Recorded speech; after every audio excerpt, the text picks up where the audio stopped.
At 16, I left home, escaping the nightmare my parents created. They were neglectful, abusive, and cared little for my well-being. I spent years struggling, living on the streets, and doing whatever it took to survive.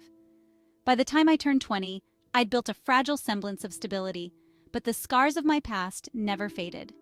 One evening, while walking through my old neighborhood, I noticed something strange. Through the window of my parents' house, I saw a child I didn't recognize. Curious and suspicious, I called the police, fearing for the child's safety. Minutes turned into hours, and the police arrived, taking the child into protective custody. Just as they left, my parents stumbled home, drunk and belligerent. Shock washed over me as I realized they had another child, a sibling I never knew. When they asked where the child was, I coldly explained that the police had taken them. For a brief moment, I felt a flicker of happiness, a twisted sense of justice for the years of torment I endured. But then, a dark idea took root in my mind. Driven by years of anger and pain, I decided to take revenge on the parents who had made my life a living hell. I started by calling social services, reporting their neglect and abuse.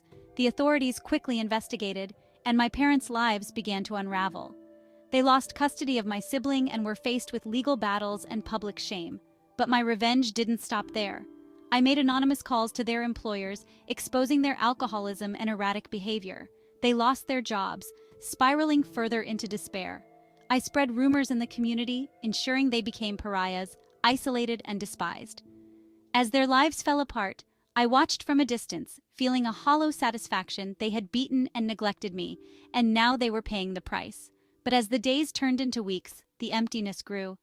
Revenge hadn't healed my wounds, it had only deepened them. One night I stood outside the ruins of our old home, now abandoned and decaying.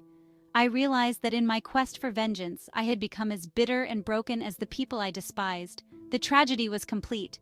A family destroyed, lives shattered, and the haunting realization that the cycle of pain continued. I walked away, leaving the past behind, knowing that true healing would only come from breaking free of the darkness that had consumed us all.